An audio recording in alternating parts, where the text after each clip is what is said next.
Jadi filsafat bisa jadi sumber ketenangan ketika kita gelisah terhadap status sosial, penilaian orang lain, dan tekanan-tekanan untuk berhasil.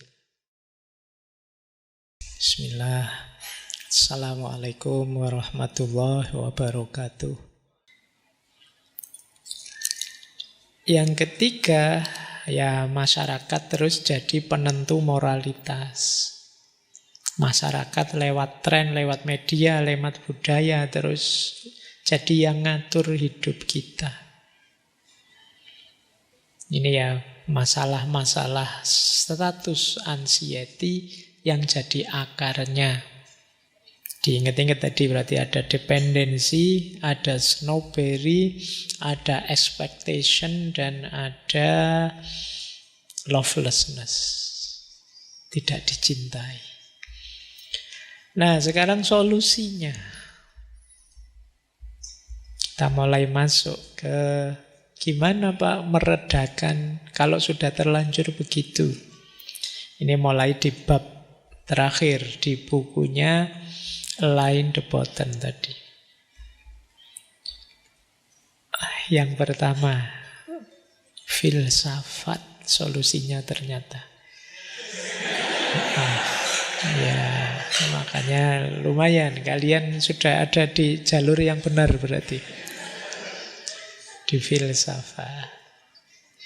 Jadi filsafat bisa jadi sumber ketenangan ketika kita gelisah terhadap status sosial, penilaian orang lain, dan tekanan-tekanan untuk berhasil. Itu ya kalau pakai bahasa saya ya paling enggak filsafat bisa membuatmu bingung, ruwet, mikir terus enggak mikir status anxiety lagi. Enggak paham-paham saya Pak, gitu terus mikir. Tapi kalau di debatan ada 3 jalur yang membuat filsafat bisa meredakan status anxiety. Yang pertama apa? Banyak pikiran-pikiran para filosof yang menganjurkan kita keluar dari jebakan opini publik. Socrates, Epictetus dari tradisi Stoik itu kan mengajarkan bahwa kesejatian kita itu tidak karena komentarnya orang, tapi karena kebenaran, karena kebajikan, konsistensi kita. Ini banyak filosof-filosof yang mengajarkan ini. Yang jelas filsafat mengajarkan kita untuk kritis.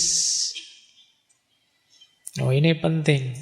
Kalau sekedar iri, sekedar dengki, sekedar ingin niru orang lain, apalagi terjebak komentarnya orang, apalagi hanya ikut arus saja, yang lain ke utara, yang lain ke selatan, berarti kita tidak kritis. Nah, filsafat masuk ke sisi kritis ini menawarkan obat bagi kecemasan kita. Yang kedua, di antara yang ditawarkan oleh filsafat adalah mindset, cara pandang.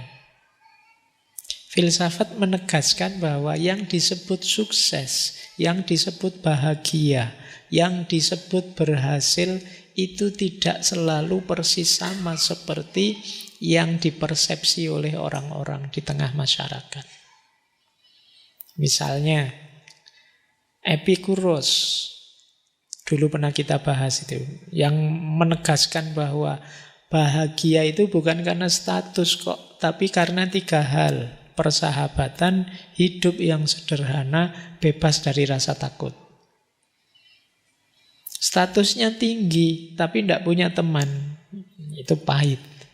Statusnya tinggi, hidup mewah-mewahan, bingung sendiri menghabiskan uangnya, stres sendiri dengan kekayaannya, ya tidak bahagia. Statusnya tinggi, tapi tiap hari takut. Takut ketahuan orang, takut KPK ngerti, takut petugas. itu pasti tidak bahagia. Jadi filsafat menunjukkan ini loh yang oleh masyarakat kadang dianggap standar, sebenarnya tidak. Cara pandang kita bisa diganti. Tanpa kaya, tanpa tenar pun kita bisa bahagia. Tanpa punya jabatan pun kita bisa bahagia. Besok mungkin kalian membuktikan ya. Hari-hari ini kalian yang merasa tidak banyak duit itu mungkin lebih banyak ketawanya. Dibandingkan besok sudah punya pekerjaan, sudah punya kesibukan ini itu. Mungkin ketawa saja tidak sempat. Pagi kerja, pulang sore sampai di rumah capek. Tidur, pagi balik lagi kantor tiap hari. Nah, jadi sukses tidak sukses, berhasil tidak berhasil, itu lebih banyak berhubungan dengan cara pandang. Filsafat mengajarkan kita bagaimana menata mindset, cara pandang. Yang ketiga, filsafat mengajarkan kita, menunjukkan pada kita banyak di tengah masyarakat itu nilai-nilai yang palsu. Dianggapnya baik padahal tidak. Dianggapnya ideal padahal tidak. Jadi di situ dicontohkan Montaigne, dulu pernah kita bahas ya, filosof yang menunjukkan bahwa manusia itu hakikatnya lemah. Dan mengherankan kalau orang mengukur keberhasilan itu keberhasilan duniawi. Justru manusia akan bahagia kalau bisa menaklukkan dunia, bukan tertimbun oleh dunia. Ini filsafat yang bisa masuk mengkritik seperti itu. Baik, ini ya berarti kalian paling tidak yang sudah ngaji filsafat punya jalan ya untuk mengatasi stresmu. Jadi ya paling tidak meskipun besok tidak kaya, tapi kamu sudah punya alasan kalau ditanya orang kenapa tidak kaya. Itu kan maunya filsafat begitu. Baik, yang pertama. Yang kedua, ini tadi yang saya sebut berhubungan dengan seni. Selain filsafat, yang bisa membebaskan kita dari kecemasan status, itu seni. Coba ya kita lihat. Sebenarnya ya sebelum ke 3 cara bagaimana seni meredakan status anxiety ini. Jadi memang di balik seni itu ada salah satu daya yang melegakan, menyamankan hidup, namanya daya katarsis. Jadi daya katarsis ini salah satu fungsi dan peran yang bisa dimainkan oleh seni dalam hidup kita. Seperti kalau teman-teman mendengarkan lagu misalnya. Itu meskipun hutangnya banyak, tapi dengerin lagu itu ya rasanya melayang saja, rasanya asik saja. Itu daya katarsis. Meskipun tugas dari dosen tidak selesai-selesai, tapi begitu nonton drama Korea, lupa sudah yang tadi tidak selesai. Itu istimewanya seni. Makanya di antara obatnya hati kalau dalam agama itu apa? Membaca Al-Quran. Ada unsur seninya. Dengarkan orang ngaji, ada unsur seninya. Nah, kita yang menariknya seni ya, termasuk nanti banyak dibahas itu di buku Filsafat Seni Islam. Nah, kalau di Align the Button setidaknya ada 3 jalur bagaimana seni bisa meredakan status anxiety. Yang pertama, senilah nanti yang bisa menegaskan bahwa mulia itu tidak hanya kaya atau jabatan. Banyak karya seni yang menggambarkan orang miskin, pekerja kasar, wajah-wajah dari desa, itu rasanya jadi indah. Kalian sering ya nonton gambar pemandangan luas, pemandangan desa itu, terus ada orang bawa cangkul ke sawah, itu kan rasanya indah ya. Menarik. Padahal yang bawa cangkul sendiri sambil mikir ini besok utangnya gimana gitu. Tapi kan seni bisa mengangkatnya secara indah. Ternyata bermartabat juga. Gitu loh. Manusiawi juga.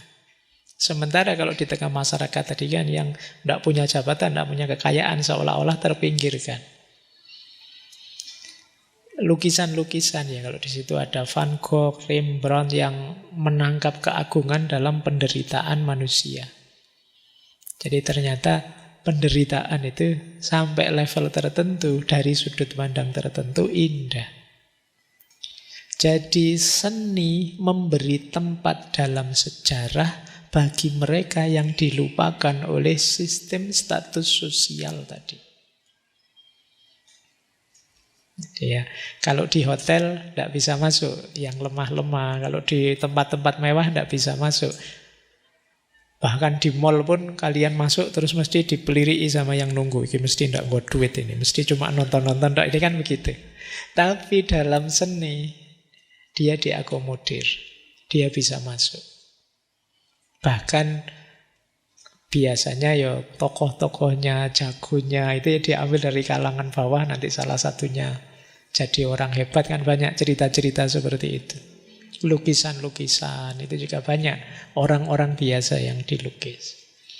Jadi seni bisa mengangkat martabatnya orang biasa.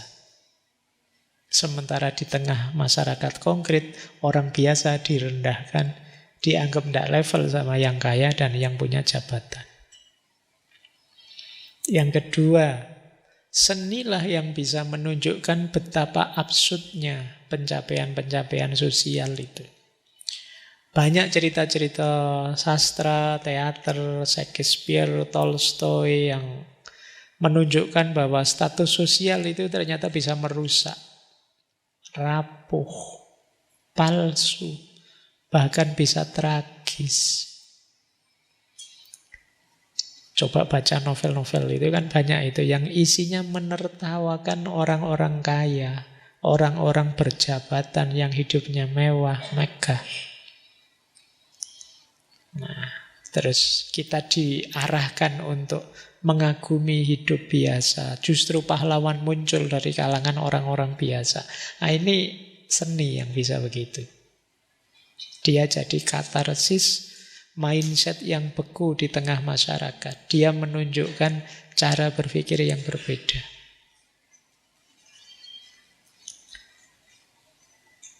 Yang ketiga, seni membantu kita untuk tidak sendirian. Secara keberadaannya seni, mungkin isinya bahkan kehadirannya itu bisa jadi teman.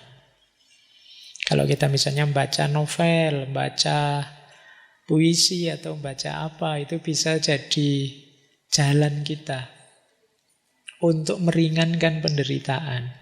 Atau kalau novel-novel yang cerita-cerita orang menderita, film dan lain sebagainya, kita sadar aku tidak sendirian.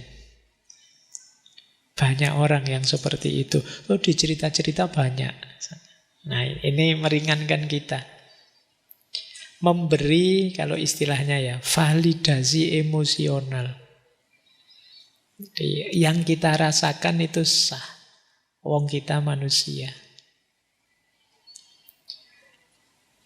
Semoga teman-teman di sini termasuk yang masih punya jalur seni untuk jadi katarsis hidupnya. Apa saja. Musik bisa, tapi kalau yang nganggap musik haram ya mungkin sastra bisa. Kalau yang nganggap banyak jalurnya seni, tidak hanya satu kok. Ya.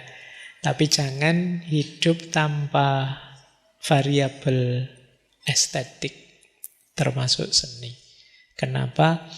Tadi saya jelaskan sekilas ya di pengantar tadi, bahwa keindahan itu sebagai nilai sering digambarkan orang sebagai penyempurna. Puncaknya nilai. Bahkan ada yang bilang termasuk nilai agama itu puncaknya estetika. Berhubungan dengan rasa. Beragama itu kan isinya tatanan, aturan untuk kita hidup di muka bumi ini. Kenapa sih hidup ini harus ditata, harus diatur? Biar kita yang hidup di dalamnya nyaman, bisa menikmati dan merasakannya. Loh, unsur nikmat, unsur rasa, unsur kenyamanan itu ranahnya adalah estetika. Orang yang sudah nyampe level estetik, dia tidak hanya bisa menjalankan agama, tapi juga bisa menikmati agama. Kita tidak hanya menjalankan sholat, tapi bisa menikmati sholat. Kapan kita bisa menikmati sholat? Kalau kita bisa menemukan indahnya sholat. Kapan kita bisa menikmati puasa? Kalau kita bisa menemukan indahnya puasa. Indah tidak hanya material ya. Indah itu bisa mental, bisa spiritual. Nah, makanya semoga itu ya. Paling tidak unsur seni dalam hidup kita itu penting untuk melembutkan hati. Jadi kebenaran dan kebaikan tanpa unsur keindahan, ya dia kekurangan unsur kelembutan. Jadinya keras, kasar. Nah, ketika tiga ini jadi satu, ya benar, ya baik dan indah, sampailah kita pada puncak dan keutuhan nilai. Baik, jadi ini yang dimaksud art, seni. Bahkan di Alain de Botton lebih luas cara dia memaknai seni. Kata dia begini, obat mujarab untuk mengatasi kecemasan kita akan status kita yang rendah di masyarakat adalah bepergian, touring, jalan-jalan. Baik secara harfiah maupun kiasan, kata dia.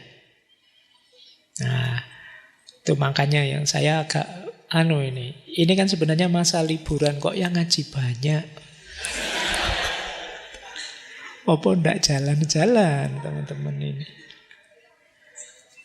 Jadi jalan-jalanlah. Jalan-jalan itu ya ndak sekedar jalan. Maksudnya apa? Kata dia, dengan melihat karya seni di ruang-ruang raksasa dunia. Temukan keindahan di sekelilingmu. Biar kamu sadar bahwa hidup itu tidak hanya tentang itu-itu saja. Tidak hanya tentang perlombaan, kekayaan, rebutan jabatan. Dunia ini tidak sesempit itu. Jadi tidak hanya tentang kerja mencari uang, mengumpulkan harta, mencari jabatan, tugas makalah, dan lain sebagainya. Masih luas dunia ini. Ada banyak ruang raksasa yang indah. Coba kalian, tidak jauh-jauh, keluar saja dari kamar kosmu, dari rumahmu. Kalau situasi terang, lihatlah ke langit saja. Lihat ke langit, lihat saja, kata Imam Ghazali ini di kitabnya beliau. Jadi mendongaklah, lihat birunya langit saja dengan sedikit mendung yang berarak berjalan. Itu loh, hati sudah tentram. Rasa kita kecil di bawah alam semesta ini itu menenangkan hati kita. Yo, kalau masih ada kendaraan bisa digenjot sedikit ke Parangtritis sana, lihat pantai. Tidak apa-apa, nonton saja. Loh, lihat lautnya saja, itu hati tentram. Itu yang dimaksud ruang-ruang raksasa, ruang seni di dunia ini. Nah, ini obat mujarabnya itu. Kalau kalian stres, sumpek apa, keluarlah, bepergianlah, healinglah.